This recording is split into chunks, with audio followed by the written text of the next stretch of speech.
So now we're going to do a different technique. So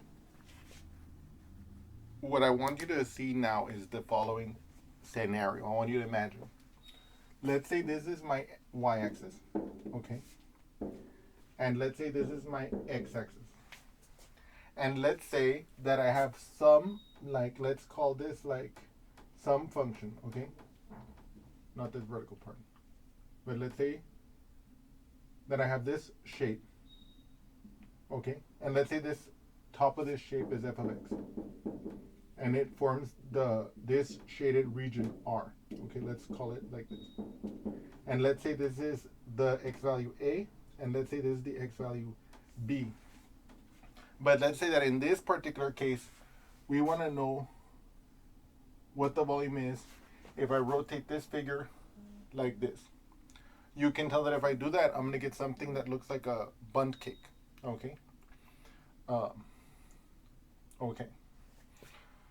And so if you'll notice, we're not rotating the figure like this. So it's not going to give, it's not going to be, one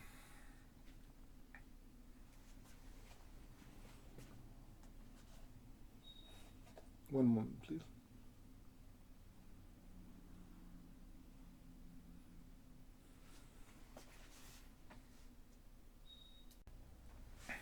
So what I want you to notice here is that since we're not rotating it like this, we can't use the previous technique, okay?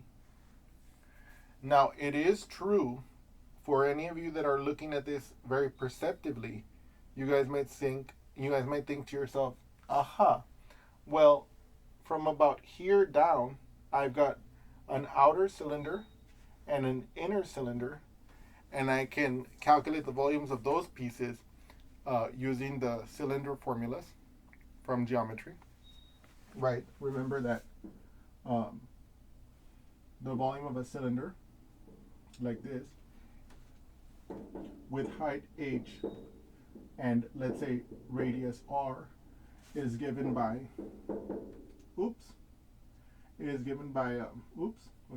the volume is given by pi r squared h, right? But then what about this top piece? And, some of you might say, well, David, what you could do then is that you could take this f of x expression, you could solve it for x, and then you could see that that x, in terms, looking at it in terms of y, you can use the disk method here to get the bigger figure, and then you could use the cylinder formula to subtract this piece. Okay? But that seems altogether complicated. It's totally feasible. And by the way, that argument I was just giving right there, you'll understand it more when I'm doing examples, okay? So I don't want you to get too confused about it. But I wanted to show you that, someone might think of how you could use the disk method for something like this, and in certain cases that it would work and that it would be possible like that. But here there's an easier way. It's called cylindrical shells, okay?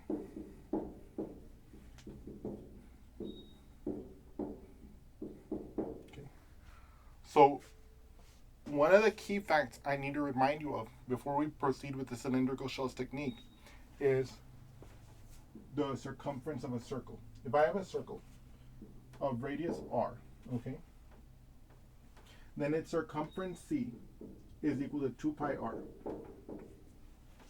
And what I want you to remember is that the circumference is, if you think of this circle like, let's say, as a plot of land, the circumference is the length of the boundary, like a fence. How much fence would you need? Okay? So now what I want you to imagine is the following.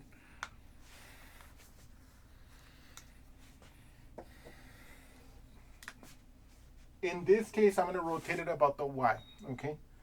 And so what I'm going to do is I'm going to say, aha, look, from here to, like, let's say some place here in the figure is going to be, like, let's say x star, whatever that x is, right? Because I'm rotating it around y. Well, so, yeah. So, okay. And let me make this little vertical dotted line here. Okay, you might say, okay, that's great and all, David, but what's the point of this? Well, now what I want you to imagine, is the following. I'm gonna try to rotate it like this. I'm trying to draw this. Let me see if I can get this drawn properly.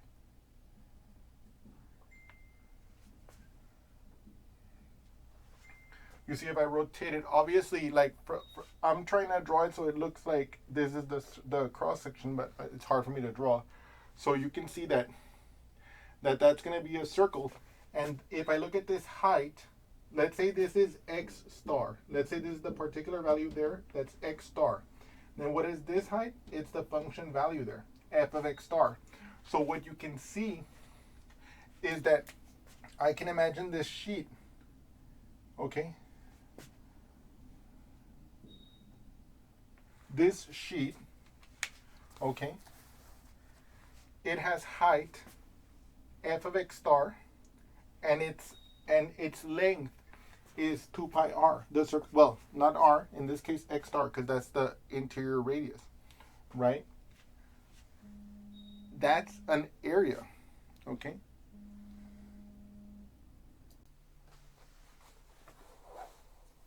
Okay. So now look what we just talked about.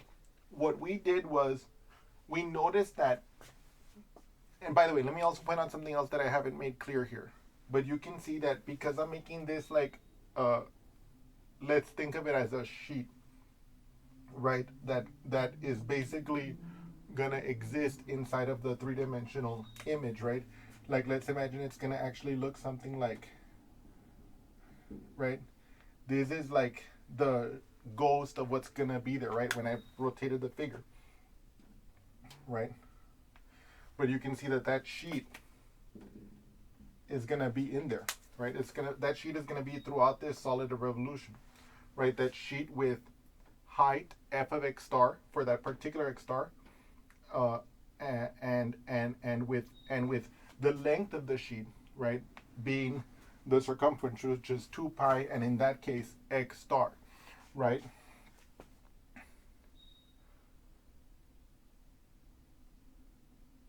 So now what I want you to imagine is, oh yes, so I want to say two things.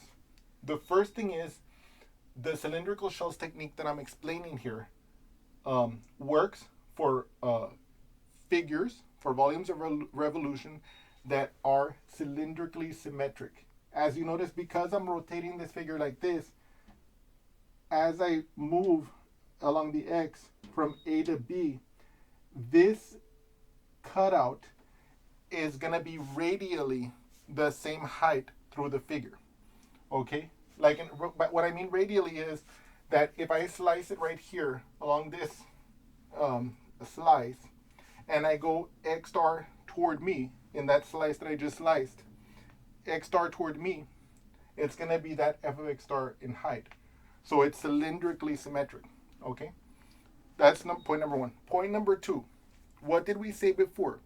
When we were thinking in the generality, right, of that lumpy bullshit object, of that lumpy object, okay, what did we remember?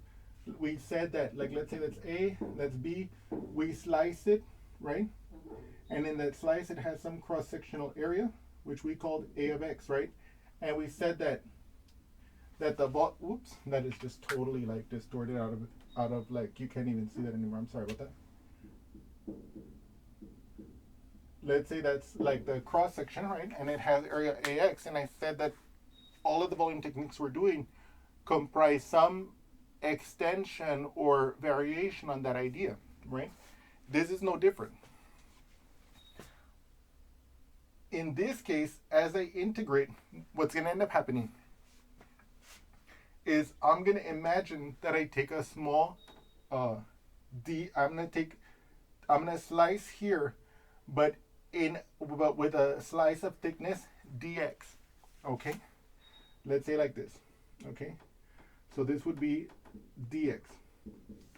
Then you can see that the volume of that shell, right? The volume of the shell for that particular x star is going to be pi r squared h, which is f of x star. But what's our r? Our r is going to be, in this case, the x star in this case, but it could be something else. When we do some examples of the cylindrical shell technique, you'll see what else it could be. Wait, I'm sorry. This is wrong. I can't believe I wrote that wrong. What's the volume of this shell? Okay. The volume of this shell, as we mentioned above, is the circumference 2 pi times the radius. In this case, our radius was x star, but it's not always going to be like that, times the height, which is f of x star, times the, in this case, let's say delta x, okay? Right, where this width, I should actually say delta x, okay, like this, okay? And so you can see that this is just for that shell.